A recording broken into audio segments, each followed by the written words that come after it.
Welcome to your daily dose of theological German. We are still working our way through this article entitled, Where Does God Dwell? Now, you may notice that there's an opening quotation mark here at the beginning of the sentence. That's because this is a quotation from a different source that's being quoted in the article that we're reading.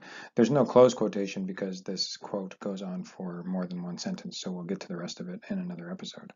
So this sentence actually begins with a discourse marker, allerdings. This is similar to the English word indeed, or we also use words like certainly in this context. Basically, it's just telling you that the rest of this sentence is given as some kind of affirmation or credibility for something in the preceding text. So I would just translate it as something like indeed. The problem is once you've started a sentence with a discourse marker, you cannot simultaneously start that sentence with the subject.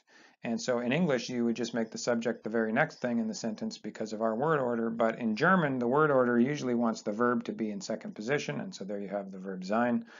And if the verb is in second position, the effect of that is your subject ends up having to come actually after the verb. But that's no big deal in German. So this is a compound word, as you can see, and if you look up the different parts of it, it's going to be something like long for the first half, and the second half, Ausrichtung, is going to be translated something like alignment. So the long alignment with, or you might just want to actually say of, the long alignment of this building is, and that's where you want to go back now and pick up your verb, is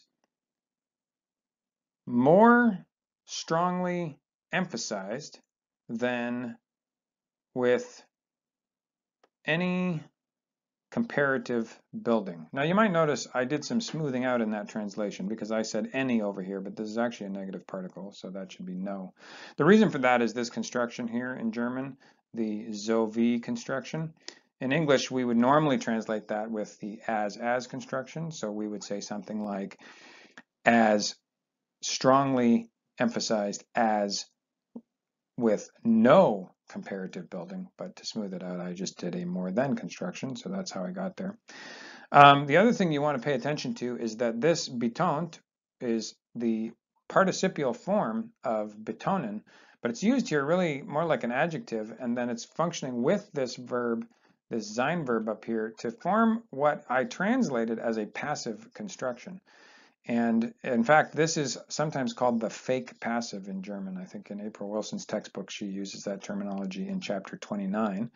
If you go look there, you'll see about how that works. And the reason why it's called a fake passive in German is because in German, passive constructions are usually formed with werden and then a participle form of a verb.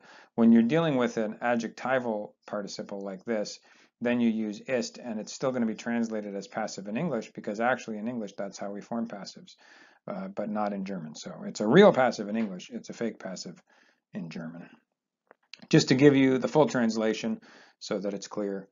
Indeed, the long alignment of this building is more strongly emphasized than with any comparative building.